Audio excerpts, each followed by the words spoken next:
The stop the night was heavy with silence, the kind of silence that only small cities seem to carry after most of the world has gone to bed. It was nearly midnight, and the streets of Fairmont, Ohio were bathed in the dull orange glow of scattered streetlights. A light drizzle had passed through earlier, leaving the pavement slick, the faint sheen of water reflecting every passing car like small rivers running across the asphalt. Dr. Maya Reynolds was behind the wheel of her silver SUV, driving back from a community leadership seminar where she had been the keynote speaker. She was tired but clear-headed, her mind still processing the questions that young students had asked her about integrity, discipline, and courage. These were subjects close to her heart, things she had lived and bled for during her years of military service before she transitioned into psychology and public service. For Maya, every lecture was more than words. It was a responsibility to leave people better than she found them. Tonight had been no different. Her SUV moved at a steady pace, not too fast, not too slow. She wasn't distracted, she wasn't drowsy, and she wasn't careless. She simply wanted to get home, pour herself a cup of tea, and perhaps reread the notes she had scribbled earlier. But Destiny has a strange way of rewriting plans, and tonight, Destiny wore a dark blue uniform and sat inside a patrol cruiser parked just off the main road. Sergeant Bradley Kane sat hunched in the driver's seat of his cruiser, sipping from a styrofoam cup of coffee that had long since gone cold. His eyes were tired, not from work, but from boredom. Kane was a man who thrived on control, and when control was absent, he grew restless. The night had been quiet, too quiet for his liking. No arrests, no drama, no chance to remind the world who was in charge. He adjusted his badge on his chest, glanced at the reflection of his face in the rearview mirror, and smirked. To him, the badge wasn't just an emblem of service. It was power, a shield that made him untouchable. For 15 years he had wielded that shield without much consequence. He had been reprimanded a few times, sure, but paperwork always vanished. Complaints got buried, and the system always seemed to side with him. He had learned to believe that no one, not civilians, not supervisors, not even judges, could truly strip him of his authority. Then he saw the SUV glide past. Clean, neat government plates. The driver, a woman with sharp features illuminated briefly as her face caught the light, sat upright, composed. Something about the way she held herself annoyed him immediately. It wasn't fear, it wasn't nervousness, it was confidence. Kane didn't like confidence in others. He liked submission, hesitation, the nervous fumbling of people who couldn't look him in the eye. He didn't know who she was, but that didn't matter. He flipped the switch and red and blue lights exploded against the dark canvas of the night. Inside the SUV, Maya noticed the sudden flash of color in her mirror. She exhaled slowly, signaled, and pulled over to the side of the road. Her hands rested calmly on the steering wheel, and she glanced briefly at the small camera mounted on her dashboard, quietly active. Years of experience had taught her never to underestimate any encounter, no matter how routine it appeared. She wasn't fearful. Maya had seen war zones, had been under fire, had stood between chaos and order. But she was careful because carefulness was wisdom, and wisdom had saved her life more times than she could count. Kane stepped out of his cruiser with heavy, deliberate footsteps. He didn't walk. He marched as though approaching an enemy line. His hand rested casually but visibly near his holster, and his flashlight beamed straight into Maya's face as he approached her window. He didn't bother with greetings, no good evening, no license and registration, please. Instead, his voice carried the sharpness of command. "License and registration," he barked, his tone making it sound less like a request and more like an order. Maya lowered the window halfway, keeping her posture calm and her voice measured. "Officer, may I ask why I've been stopped?" she said, her tone polite but firm. "You were drifting between lanes," Kane replied without hesitation, though he knew it was a lie. "Looked like you might be impaired. License and registration?" She raised one eyebrow slightly, not in defiance but in acknowledgement of the absurdity. Still, she didn't argue. Slowly, deliberately, she reached into her glove compartment, pulled out her documents, and handed them over. "This is a government-issued vehicle," she added softly. "And I'm a federal employee." Kane's eyes narrowed. "That doesn't mean you're above the law," he sneered, smirking like he had just won some unspoken battle. "I never said I was," Maya replied, her voice steady as stone. That steadiness unsettled him more than if she had shouted. He was used to anger, to protest, to nervous excuses. He wasn't used to someone who met his aggression with composed dignity. It almost felt like she was the one in control, and that, to Kane, was intolerable. "Step out of the vehicle," he demanded suddenly. Maya's brow furrowed slightly. "On what grounds, officer?" "I haven't been drinking. I've complied with everything you've asked." "You're refusing a lawful order," Kane snapped, taking a step closer.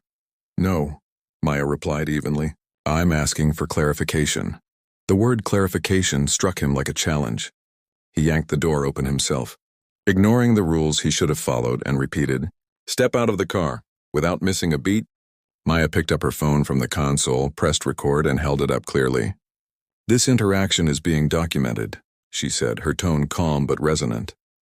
For the first time, hesitation flickered in Kane's eyes. He glanced briefly at the phone, but his pride pushed the doubt away. "Out. Now." Maya stepped out, her posture straight, her presence commanding without aggression. Even in simple civilian clothes, she carried herself with the bearing of someone who had led soldiers into battle. Kane made her perform a sobriety test under the dim streetlight. She walked the line with perfect balance, spoke without slurring, and followed every instruction flawlessly. There was nothing he could pin on her. And yet, with stubborn arrogance, he scribbled on his ticket pad and handed her a citation for failure to maintain lane. Maya accepted the ticket without a word. She didn't argue, didn't roll her eyes, didn't give him the satisfaction of visible frustration. She simply gave him one long look, a look that pierced deeper than anything she could have said. And then she returned to her car. Moments later, she was gone, swallowed by the night. Kane chuckled to himself as he walked back to his cruiser, proud of what he thought was another demonstration of his untouchable authority. He didn't realize that what had just happened was not another routine stop. He didn't realize that the woman he had tried to intimidate was not the kind who shrank in silence. He didn't realize that the camera in her hand and the dignity in her voice would soon bring him face to face with a courtroom where his badge could no longer shield him, because Maya Reynolds was not just another driver. She was a woman who had built her entire life on discipline, courage, and truth, and Sergeant Bradley Kane had just written himself into a story he could not control. The complaint the next morning dawned gray with a thin fog rolling across the streets of Fairmont. The city seemed to stretch and yawn into its routine, unaware that two very different people were waking up with the memory of the same night etched into their minds. For Dr. Maya Reynolds, the night before was not merely another frustrating encounter with authority. It was a test of patience, dignity, and courage. She sat at her kitchen table with a cup of tea cooling beside her, laptop open, the glow of the screen reflecting faintly against her tired eyes. She had slept little. It wasn't because she had been rattled by the officer's behavior. Her years of experience in high-stakes environments had given her thicker skin than most, but because she couldn't stop replaying the interaction in her mind, the way his hand had hovered over his holster, the way his voice dripped with arrogance, the way he had tried to provoke her into making one wrong move, just one slip of tone or posture, that would have given him an excuse to escalate.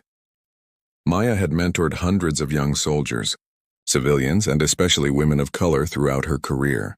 Time and again, she had reminded them that dignity was not weakness, that silence was not submission, and that the strongest form of resistance often came through calm, measured truth.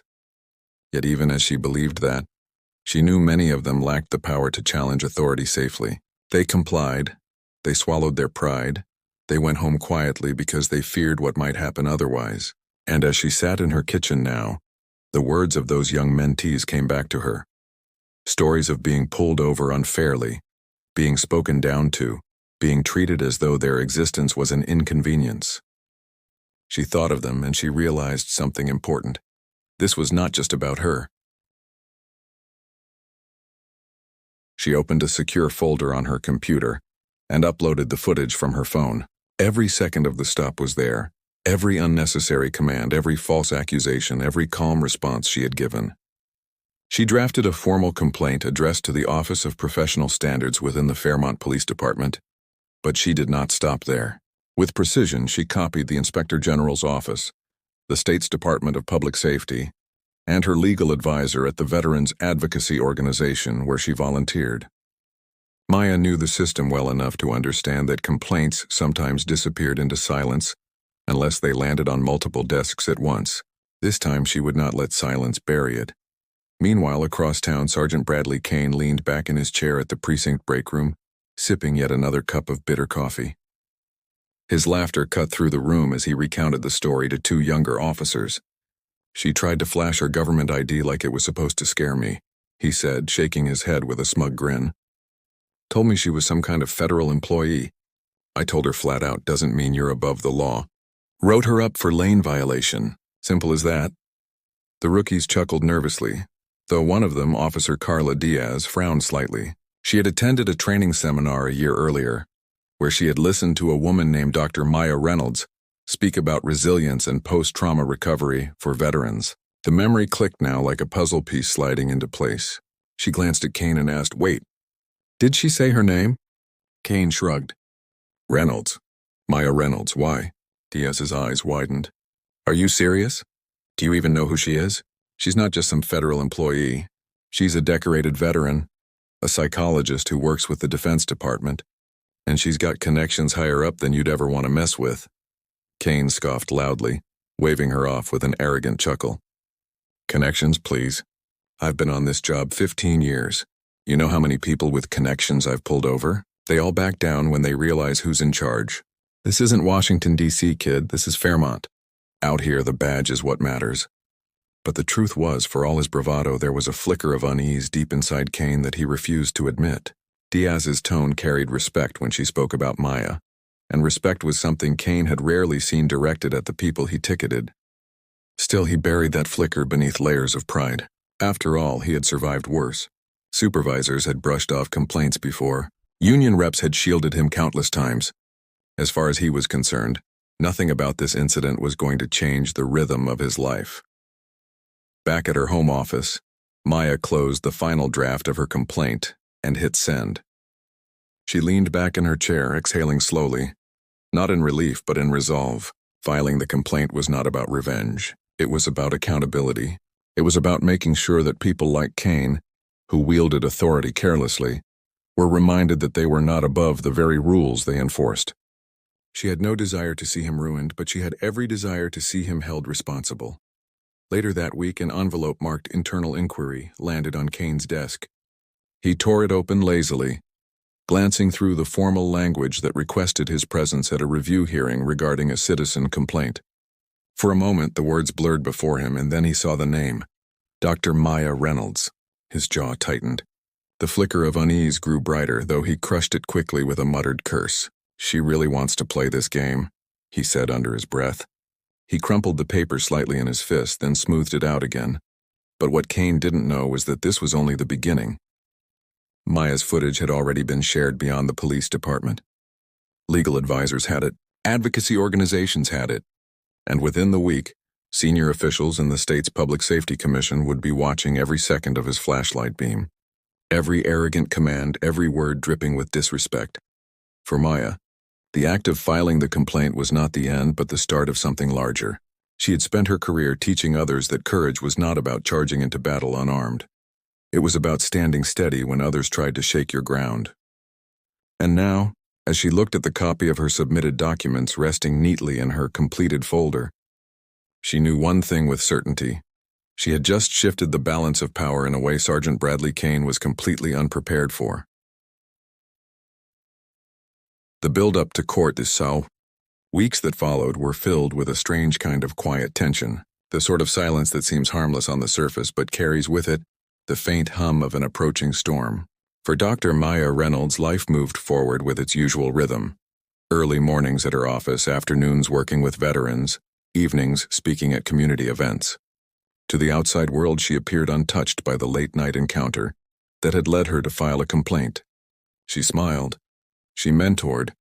She worked with her characteristic discipline, yet beneath that calm exterior she was watchful, precise, and prepared. She had not pressed send on that complaint lightly. She knew the wheels of accountability turned slowly, but she also knew they had been set in motion, and once moving, they had the potential to reshape not only her life, but the expectations of countless others who felt powerless when standing before authority. For Sergeant Bradley Kane, however, the silence was not peace but irritation. He carried the inquiry notice folded inside his locker, its creases deepening as though he could erase its significance by crumpling it. He convinced himself repeatedly that it would go nowhere. Complaints had been filed against him before. A disorderly conduct charge from a frustrated teenager. A use of excessive tone complaint from a motorist. Even a racially insensitive remark flagged by a colleague once. None of them had ever stuck. His union had defended him. His supervisors had rolled their eyes but signed off on dismissals. And every time he had emerged unscathed. He told himself that Maya Reynolds would be no different. Still, there was something about her composure that gnawed at him in the quiet hours. She hadn't shouted, hadn't cursed, hadn't given him the satisfaction of losing control. She had simply recorded, spoken calmly, and then left. That steadiness had felt like a mirror reflecting back his own arrogance. And Kane hated the reflection. Meanwhile, within the Department of Public Safety, the complaint was not being treated as another routine grievance. Maya's footage had arrived alongside her meticulously documented account of the incident, complete with timestamps and clear articulation of each step she had taken to comply. The video was circulated through official channels, landing on desks where it could not be easily ignored. A senior investigator named Elaine Morell sat at her desk late one evening, headphones on, watching Kane's flashlight beam cut across Maya's calm face. She rewound the clip twice, listening closely to the shift in his tone when she asked for clarification. It was not simply an officer conducting a stop. It was a man escalating unnecessarily in the presence of someone who had given him no cause. Elaine tapped her pen against the desk, noting the calm dignity in Maya's responses. This was not a frivolous complaint, not a misunderstanding. It was a matter of accountability, and she marked the file for priority review. In Fairmont, whispers began to circulate. It started among officers in the precinct. Officer Diaz, who had recognized Maya's name, mentioned quietly to others that this wasn't a complaint to dismiss casually. A few eyebrows were raised, a few uneasy glances exchanged. Some officers respected Kane's experience, but many had grown weary of his arrogance. They had seen how he barked at citizens, how he escalated simple situations, how his ego often seemed bigger than his duty. And now, for the first time, they sensed that his pattern might finally meet resistance. Maya herself did not spread the story. She did not post about it online, did not share it in her speeches, did not use her platform to draw attention. She believed in the process, even if slow, and she wanted the truth to speak for itself. Yet word began to travel in ways she could not control. A veterans advocacy group that she often partnered with heard about the incident through legal circles. Community leaders who had long respected her began to ask quiet questions. What had happened? What was coming? And what it meant for others who had stayed silent after unfair treatment. The story was not yet public, but its pulse was beating steadily beneath the surface of the city. Kane noticed the shift in the air as well. A few of his colleagues no longer laughed quite as loudly at his break room stories. A few supervisors watched him more closely during routine calls. Even Captain Torres, who had always defended her officers fiercely, spoke to him with a sharper tone. "Bradley," she said one morning as she passed his desk, "there's a difference between authority and abuse. Don't forget that." She didn't linger for a response, but her words stuck like grit beneath his skin. As the preliminary hearing date drew closer, Kane's arrogance began to mingle with unease. He told himself repeatedly that he had nothing to fear, that the badge protected him, that the system had always been his ally. But in the quiet hours of the night, when the city was still, and the only sound was the ticking of the clock on his wall, he could not silence the image of Maya's calm eyes staring back at him, unflinching, unafraid. For Maya, the days leading to the hearing were not filled with dread, but with purpose. She met with her legal advisor, reviewed the footage, and prepared her statements. She reminded herself that this was not about personal vengeance, but about setting a precedent. She thought often of the young women she mentored, of the soldiers who had confided in her about being mistreated by authority figures. She thought of the civilians who had no voice, who carried their stories quietly because they feared they would never be believed. For them, she told herself, she would stand steady. For them, she would show that authority unchecked was not invincible. And so the stage was quietly set. One man convinced of his untouchable power. One woman resolved to hold him accountable with truth and dignity. And a city unaware that soon, in the hushed walls of a courtroom, those two forces would collide in a way that would echo far beyond the simple matter of a traffic stop. The courtroom showdown. The day of the trial arrived with a mixture of heavy tension and hushed anticipation. Outside the courthouse, news vans were lined up like soldiers in formation, their cameras capturing every angle of what had become one of the most talked-about cases in recent memory. Reporters spoke into microphones about the arrogance of a decorated officer who thought his badge gave him unchecked power, and about the remarkable resilience of the woman who dared to stand against him. The morning air was charged with the electricity of expectation, as if the very city itself held its breath, waiting to see if justice would truly triumph over intimidation. Inside the courthouse, the marble floors echoed with the footsteps of lawyers, clerks, and bystanders shuffling in, all of them whispering about the case of Kane versus Reynolds. Bradley Kane entered the courtroom wearing his uniform with every medal and insignia polished to perfection. His stride was slow, deliberate, almost theatrical, as if he were stepping onto a stage rather than into a place of law.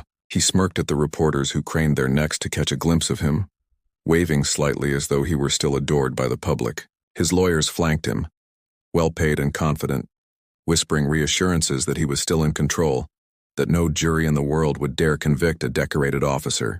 He believed them because believing anything else would mean admitting weakness, and Kane was not a man who tolerated weakness. When he sat down, he leaned back with his arms folded and scanned the room, as if daring anyone to challenge him.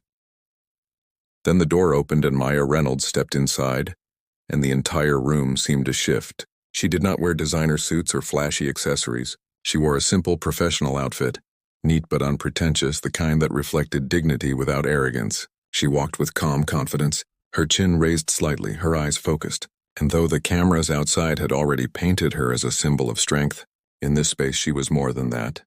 She was a force of quiet defiance. People noticed the way she did not flinch under the gazes of strangers, nor cower at the sight of Kane. Instead, she carried herself with the stillness of someone who trusted the power of truth more than the illusion of authority. Judge Whitmore, a man respected for his stern but fair approach to justice, glanced up as she entered, and even he paused for a moment as though registering the gravity she carried. The trial began with opening statements, Kane's attorney delivering a rehearsed narrative of a misunderstood officer, overworked and overburdened, caught in the crosshairs of a woman who wanted attention.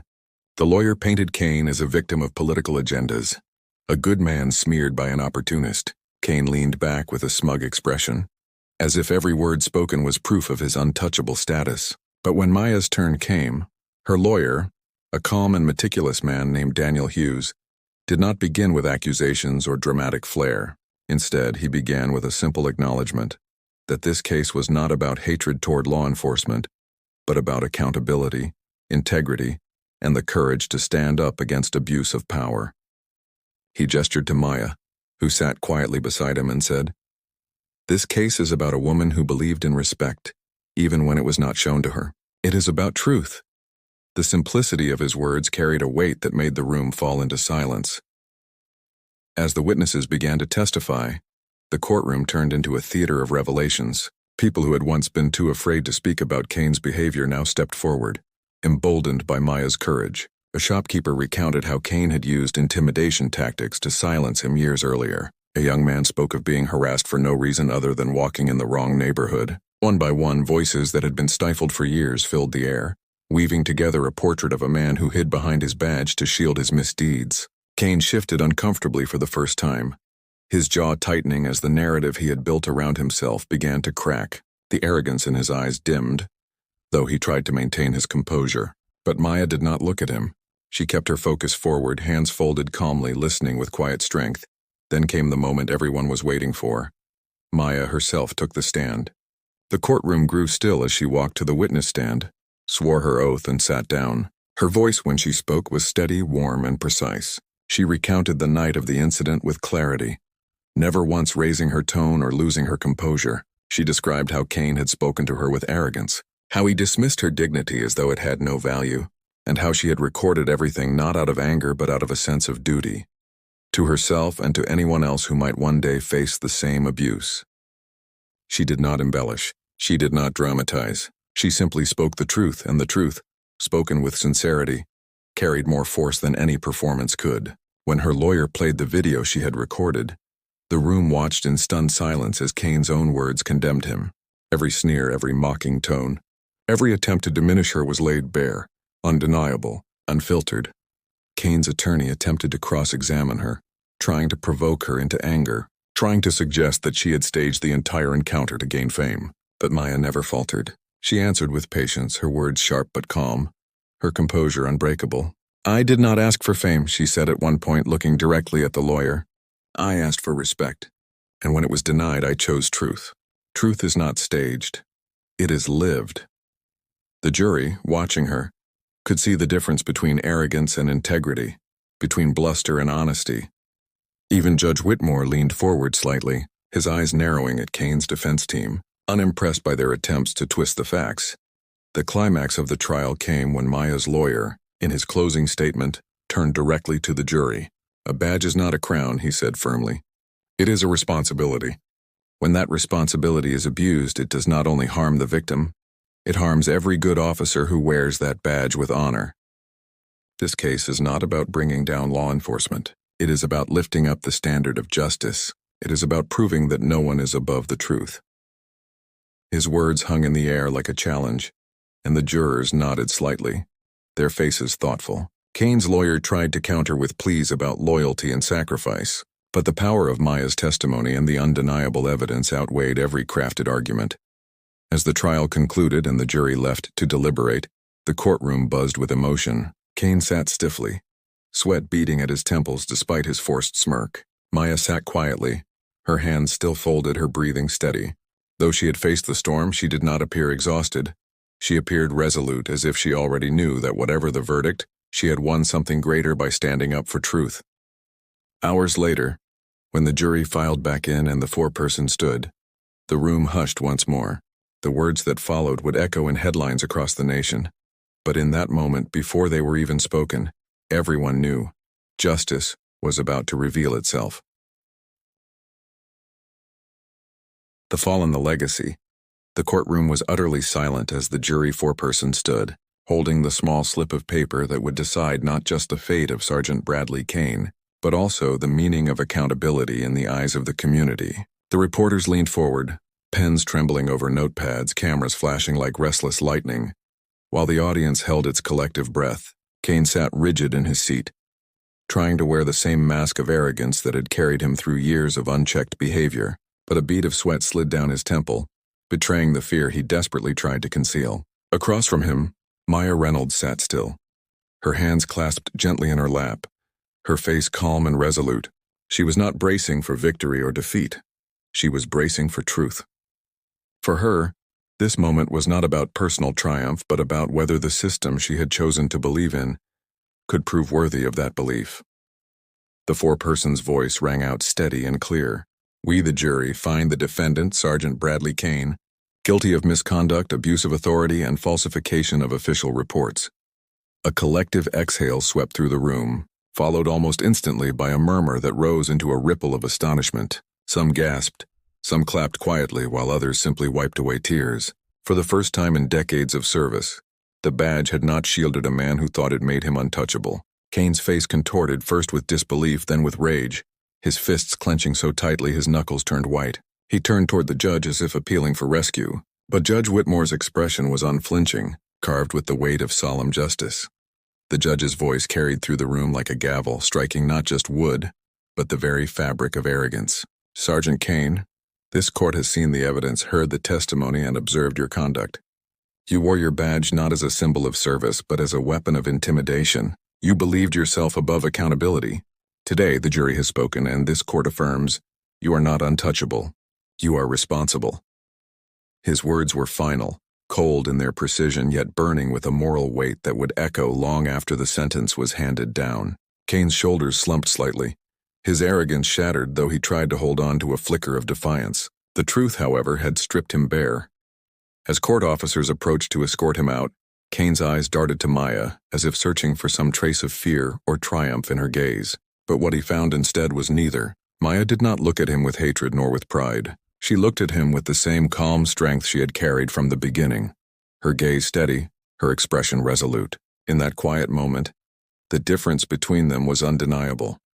He had clung to power to mask his weakness, while she had relied on truth to show her strength. Kane was led away, his once proud stride now replaced with the shuffling steps of a man who had lost the illusion of control. Outside the courthouse, the world erupted. Crowds had gathered, holding signs that read "Truth Matters," "Justice for All," and "Integrity over Power." The air was alive with chants and applause, as people who had once felt voiceless now felt a spark of hope reignited. Reporters rushed to capture every angle of Maya's exit, shouting questions, holding microphones toward her, desperate for a headline-worthy soundbite. But Maya, in her calm way, spoke only one simple truth. "This was never about me," she said, her voice steady enough to quiet the frenzy. "This was about respect, accountability, and reminding ourselves that true power comes from integrity, not intimidation. No one is above the truth, not even those who wear a badge." Her words, measured yet piercing, spread across televisions, radios, and online platforms within hours, becoming a rallying cry for communities who longed for accountability. In the weeks that followed, the ripple effect of the trial grew into waves. People who had once remained silent about their own experiences with misconduct stepped forward, emboldened by Maya's courage. Police departments across the country began holding forums and town halls, reevaluating their codes of conduct, seeking to rebuild trust that had been fractured for too long. Officers of integrity, who had once felt ashamed of the actions of men like Cain, found pride in reclaiming the honor of their profession. And everywhere, conversations about respect, dignity, and humility began to take root in living rooms, classrooms, and community centers. Maya had not just won a trial. She had sparked a movement, but for Maya herself, the aftermath was not about fame or recognition.